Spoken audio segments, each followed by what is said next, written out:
안녕하세요. 모닥불 읽어주는 밤입니다. 오늘부터 이상의 날개를 총 3편에 걸쳐 들려드리겠습니다. 편안하게 누워서 혹은 잠들기 전 조용한 시간에 감상하시면 좋겠습니다. 그럼 제1편 시작하겠습니다. 조광 1936.9 이상이 1936년에 발표한 소설 잡지 조광의 발표 1930년대 심리주의 또는 주지주의 문학 중에서 대표적인 작품이다. 대적 불안과 자의식을 표현한 작품으로 사회와 역사에 대한 절망과 자아의 해체를 보여준다. 글로벌 세계 대백과 사전의 근대 문해사조와 본격 문학기에서 인용. 박제가 되어버린 천재를 아시오? 나는 유쾌하오. 이런 때 연애까지가 유쾌하오. 육신이 흐느적 하도록 피로했을 때만 정신이 은하처럼 막소. 니코틴이 내 횃배 앓는 뱃속으로 스미면 머릿속에 을의 백지가 준비되는 법이요. 그 위에다 나는 위트와 패러독스를 바둑포석처럼 늘어놓소. 가증할 상식의 병이요. 나는 또 여인과 생활을 설계하오. 연애 기법에마저 서먹서먹해진 지성의 극치를 흘기 좀 들여다본 일이 있는 말하자면 일종의 정신분일자 말이요. 이런 여인의 반, 그것은 온갖 것의 반이요. 만을 영수하는 생활을 설계한다는 말이요. 그런 생활 속에 한 발만 들여놓고 흡사 2개의 태양처럼 마주 쳐다보면서 낄낄거리는 것이요. 나는 아마 어지간히 인생의 재행이 싱거워서 견딜 수가 없게끔 되고 그만둔 모양이요. 굿바이. 그대는 이따금 그대가 제일 싫어하는 음식을 탐식하는 아이러니를 실천해보는 것도 좋을 것 같소. 위트와 패러독스와 그대 자신을 위조하는 것도 할 만한 일이요. 그대의 작품은 한 번도 본 일이 없는 기성품에 의하여 차라리 경편하고 고매하리다. 19세기는 될 수 있거든 봉쇄하여 버리오. 도스토옙스키 정신이란 자칫하면 낭비일 것 같소. 이고를 불란서의 빵 한 조각이라고는 누가 그랬는지 지연인 듯싶소. 그러나 인생 혹은 그 모형에 있어서 디테일 때문에 속는다거나 해서야 되겠소? 화를 보지 마오. 부디 그대께 고하는 것이니. 테이프가 끊어지면 피가 나오. 생채기도 머지않아 완치될 줄 믿소. 굿바이. 감정은 어떤 포즈? 그 포즈의 원소만을 지적하는 것이 아닌지 나도 모르겠소. 그 포즈가 부동자세에까지 고도화할 때 감정은 딱 공급을 정지합니다. 나는 내 비범한 발육을 해고하여 세상을 보는 안목을 규정하였소. 여왕봉과 미망인, 세상에 하고 많은 여인이 본질적으로 이미 미망인이 아닌 이가 있으리까? 아니, 여인의 전부가 그 일상에 있어서 개개 미망인이라는 내 논리가 뜻밖에도 여성에 대한 모독이 되어? 굿바이. 그 33번지라는 것이 구조가 흡사 유곽이라는 느낌이 없지 않다. 한 번지에 18가구가 죽 어깨를 맞대고 늘어서서 창호가 똑같고 아궁이 모양이 똑같다. 게다가 각 가구에 사는 사람들이 송이송이 꽃과 같이 젊다. 해가 들지 않는다. 해가 드는 것을 그들이 모른 채 하는 까닭이다. 턱살 밑에다 철줄을 매고 얼룩진 이부자리를 널어 말린다는 핑계로 미닫이에 해가 드는 것을 막아버린다. 침침한 방 안에서 낮잠들을 잔다. 그들은 밤에는 잠을 자지 않나? 알 수 없다. 나는 밤이나 낮이나 잠만 자느라고 그런 것을 알 길이 없다. 33번지 18가구의 낮은 참 조용하다. 조용한 것은 나뿐이다. 어둑어둑하면 그들은 이부자리를 걷어들인다. 전등불이 켜진 뒤에 18가구는 낮보다 훨씬 화려하다. 저물도록 미닫이 여닫는 소리가 잦다. 바빠진다. 여러가지 냄새가 나기 시작한다. 비육 굽는 내, 탕고도 오락내, 뜸을내, 비눈내. 그러나 이런 것들보다도 그들의 문패가 제일로 고개를 끄덕이게 하는 것이다. 이 18가구를 대표하는 대문이라는 것이 일각이 져서 옛따로 떨어지기는 했으나 있다. 그러나 그것은 한 번도 다친 일이 없는 한길이나 마찬가지 대문인 것이다. 온갖 장사치들은 하루 가운데 어느 시간에라도 이 대문을 통하여 드나들 수 있는 것이다. 이네들은 문간에서 두부를 사는 것이 아니라 미닫이를 열고 방에서 두부를 사는 것이다. 이렇게 생긴 33번지 대문에 그들 18가구의 문패를 몰아다 붙이는 것은 의미가 없다. 그들은 어느 사이엔가 각 미닫이 위 백인당이니 길상당이니 써붙인 한 곁에다 문패를 붙이는 풍속을 가져버렸다. 내 방 미닫이 위 한 곁에 칼표 딱지를 내세다 낸 것만한 내 아내의 명함이 붙어있는 것도 이 풍속을 좇은 것이 아닐 수 없다. 나는 그러나 그들의 아무와도 놀지 않는다. 놀지 않을 뿐만 아니라 인사도 않는다. 나는 내 아내와 인사하는 외에 누구와도 인사하고 싶지 않았다. 내 아내 외에 다른 사람과 인사를 하거나 놀거나 하는 것은 내 아내 낯을 보아 좋지 않은 일인 것만 같이 생각이 되었기 때문이다. 나는 이만큼까지 내 아내를 소중히 생각한 것이다. 내가 이렇게까지 내 아내를 소중히 생각한 까닭은 이 33번지 18가구 속에서 내 아내가 내 아내의 명함처럼 제일 작고 제일 아름다운 것을 안 까닭이다. 18가구의 각기 비러들은 송이송이 꽃들 가운데서도 내 아내가 특히 아름다운 한 떨기의 꽃으로 이 함석지붕 및 볕 안 드는 지역에서 어디까지든지 찬란하였다. 따라서 그런 한 떨기 꽃을 지키고 아니 그 꽃에 매어 달려 사는 나라는 존재가 도무지 형언할 수 없는 거북살스러운 존재가 아닐 수 없었던 것은 물론이다. 나는 어디까지든지 내 방이 집이 아니다. 집은 없다. 마음에 들었다. 방 안의 기온은 내 체온을 위하여 쾌적하였고 방 안의 침침한 정도가 또한 내 알력을 위하여 쾌적하였다. 나는 내 방 이상의 서늘한 방도 또 따뜻한 방도 희망하지 않았다. 이상으로 밝거나 이상으로 아늑한 방은 원하지 않았다. 내 방은 나 하나를 위하여 요만한 정도를 꾸준히 지키는 것 같아 늘 내 방에 감사하였고 나는 또 이런 방을 위하여 이 세상에 태어난 것만 같아서 즐거웠다. 그러나 이것은 행복이라든가 불행이라든가 하는 것을 계산하는 것은 아니었다. 말하자면 나는 내가 행복되다고도 생각할 필요가 없었고 그렇다고 불행하다고도 생각할 필요가 없었다. 그냥 그날을 그저 까닭없이 펀둥펀둥 게으르고만 있으면 만사는 그만이었던 것이다. 내 몸과 마음의 옷처럼 잘 맞는 방 속에서 뒹굴면서 축 처져 있는 것은 행복이니 불행이니 하는 그런 세속적인 계산을 떠난 가장 편리하고 안일한 말하자면 절대적인 상태인 것이다. 나는 이런 상태가 좋았다. 이 절대적인 내 방은 대문간에서 세어서 똑 7째 칸이다. 럭키세븐의 뜻이 없지 않다. 나는 이 7이라는 숫자를 훈장처럼 사랑하였다.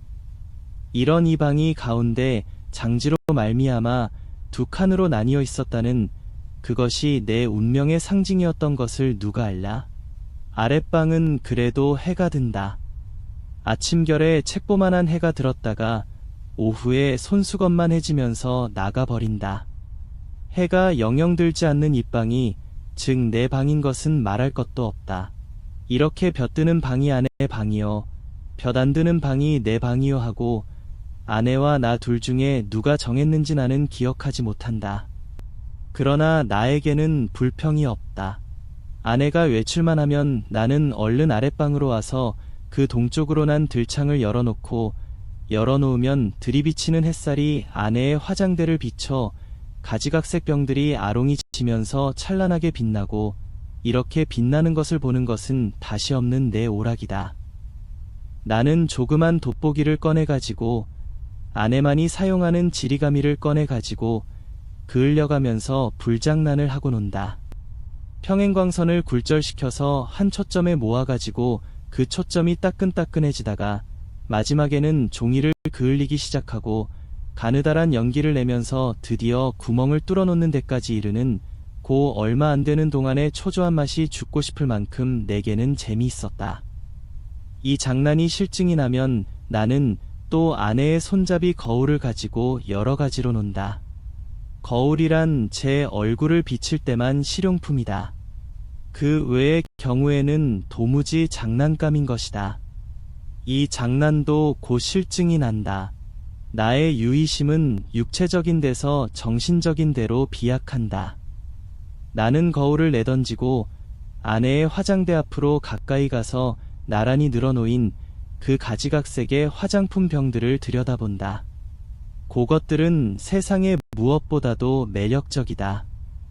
나는 그 중에 하나만을 골라서 가만히 마개를 빼고 병 구멍을 내 코에 가져다 대고 숨죽이듯이 가벼운 호흡을 하여 본다. 이국적인 센슈얼한 향기가 폐로 스며들면 나는 저절로 스르르 감기는 내 눈을 느낀다. 확실히 아내의 채취의 파편이다. 나는 도로 병마개를 맞고 생각해본다. 아내의 어느 부분에서 요 냄새가 났던가를.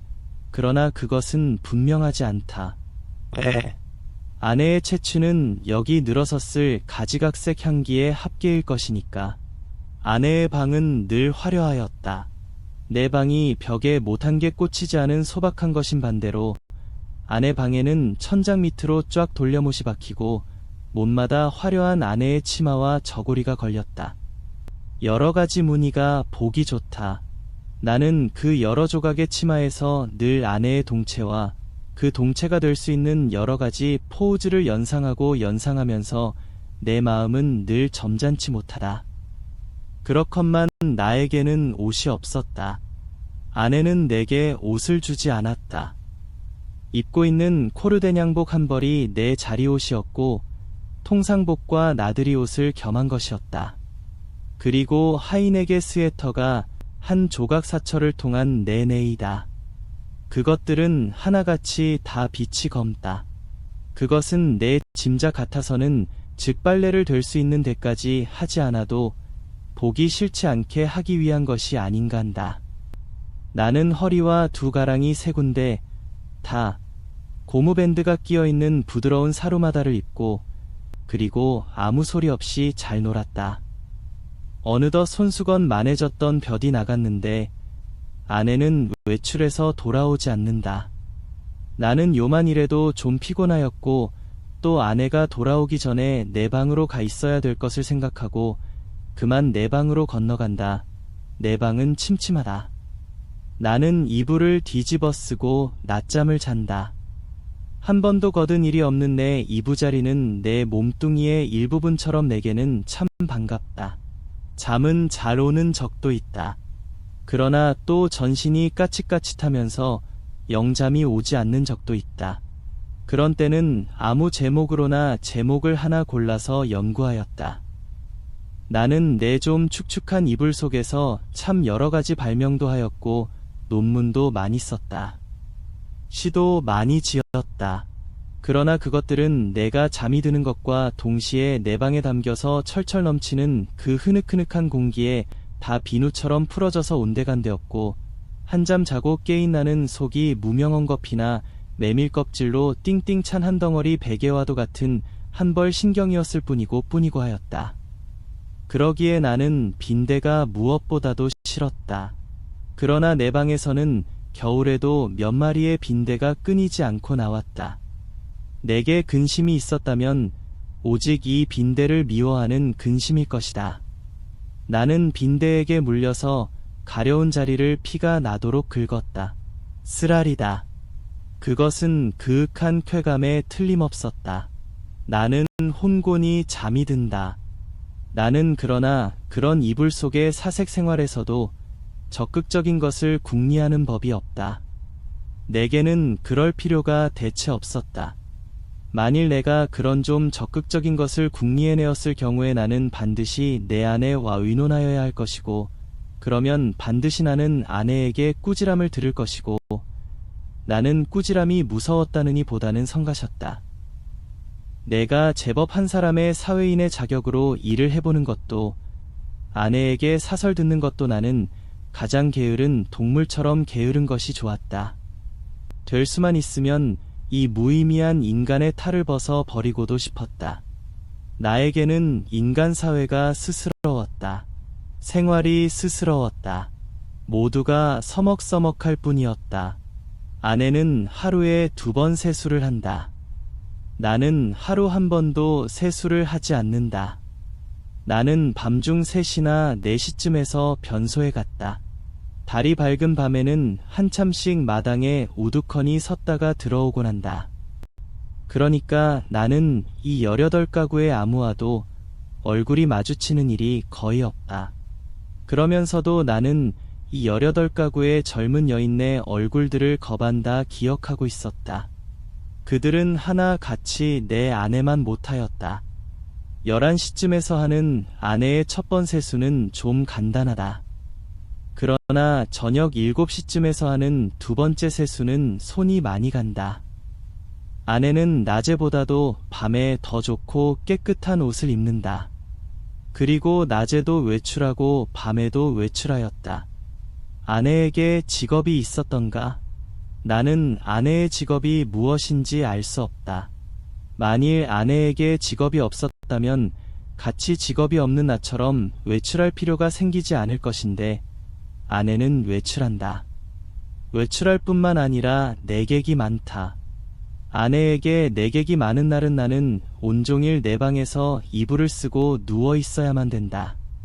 불장난도 못한다. 화장품 냄새도 못 맡는다.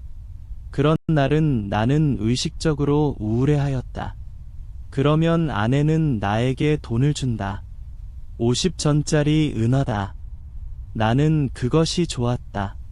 그러나 그것을 무엇에 써야 옳을지 몰라서 늘 머리맡에 던져두고 한 것이 어느 결에 모여서 꽤 많아졌다. 어느 날 이것을 본 아내는 금고처럼 생긴 벙어리를 사다 준다. 나는 한 푼씩 한 푼씩 그 속에 넣고 열쇠는 아내가 가져갔다. 그 후에도 나는 덜어 은화를 그 벙어리에 넣은 것을 기억한다. 그리고 나는 게을렀다. 얼마 후 아내의 머리 쪽에 보지 못하던 눈깔잠이 하나 여드름처럼 돋았던 것은 바로 그 금고형 벙어리의 무게가 가벼워졌다는 증거일까. 그러나 나는 드디어 머리맡에 놓았던 그 벙어리에 손을 대지 않고 말았다. 내 게으름은 그런 것에 내 주의를 환기시키기도 싫었다. 아내에게 내객이 있는 날은 이불 속으로 앞만 깊이 들어가도 비 오는 날만큼 잠이 잘 오지 않았다. 나는 그런 때 나에게 왜 늘 돈이 있나, 왜 돈이 많은가를 연구했다. 내객들은 장지 저쪽에 내가 있는 것을 모르나 보다. 내 아내와 나도 좀 하기 어려운 농을 아주 서슴지 않고 쉽게 해 던지는 것이다. 그러나 내 아내를 찾은 서너 사람의 내객들은 늘 비교적 점잖았다고 볼 수 있는 것이 자정이 좀 지나면 을의 도라들 같다. 그들 가운데에는 퍽 교양이 얕은 자도 있는 듯 싶었는데 그런 자는 보통 음식을 사다 먹고 논다. 그래서 보충을 하고 대체로 무사하였다. 나는 우선 아내의 직업이 무엇인가를 연구하기에 착수하였으나 좁은 시야와 부족한 지식으로는 이것을 알아내기 힘이 든다. 나는 끝끝내 내 아내의 직업이 무엇인가를 모르고 말려나 보다. 아내는 늘 진솔 버섯만 신었다. 아내는 밥도 지었다. 아내가 밥을 짓는 것을 나는 한 번도 구경한 일은 없으나 언제든지 끼니 때면 내 방으로 내 조석밥을 날라다 주는 것이다.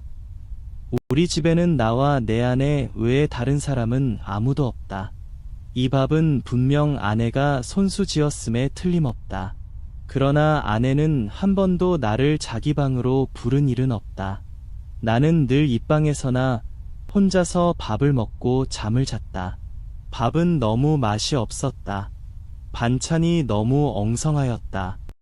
나는 닭이나 강아지처럼 말없이 주는 모이를 널쩍널쩍 받아먹기는 했으나 내심 야속하게 생각한 적도 덜어 없지 않다.